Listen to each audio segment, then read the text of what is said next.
আসসালামু আলাইকুম, কেমন আছেন সবাই? আশা করি ভালো আছেন। বৈশাখ শুরু হয়ে গেল। বৈশাখের মধ্যে কাঁচা পাকা আমের ভর্তা না খেলে কি হয়? তাই আজকে কাঁচা পাকা আম নিয়ে আসলাম। আমাদের বাড়ির মালিকের মেয়ে মিমি আপা আমাদের জন্য কিছু আম পাঠিয়েছেন।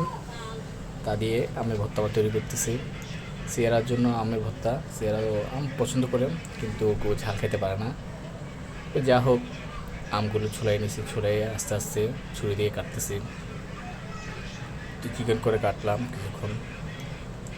আস্তে আস্তে কাটার মধ্যে যেহেতু পাতলা করা যায় আর কি, এটা ব্লেন্ডার দিয়ে করা যেতে পারে, কিন্তু আমি মেশিন ওটা দিয়ে করলে, গ্রেপ করলে বেশি চিকন হয়ে যায়, যে স্বাদটা তেমন একটা থাকে না। দেখতে দেখতে আমার আমগুলো সবগুলো কাটা হয়ে গেছে। এর মধ্যে মরিচ পোড়া দিয়ে আমের ভর্তাটা বেশি ভালো হয়। মরিচের গুঁড়াটা আমার তো ভালো লাগে না, কিন্তু পোড়া মরিচ একটু বেশি ভালো লাগে। এর মধ্যে একটু লবণ দিয়ে দিলাম, আর ভর্তাটা তৈরির জন্য একটু চিনি দিয়ে দিলাম, কারণ ভর্তাটা হবে টক ঝাল মিষ্টি, একটা সমন্বয়ে ভর্তা তৈরি হবে, তো যার জন্য একটু চিনি দিয়ে দিলাম। আর মরিচটাও প্রচুর ঝাল।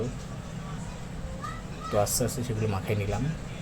আর মাখানোর কারণে এটা আস্তে আস্তে একটা চিনি যে প্রলেপ, সেটা আস্তে আস্তে চিনি গলবে এবং লবণটা গলে যাবে এবং সব একসাথে মিক্সড হবে।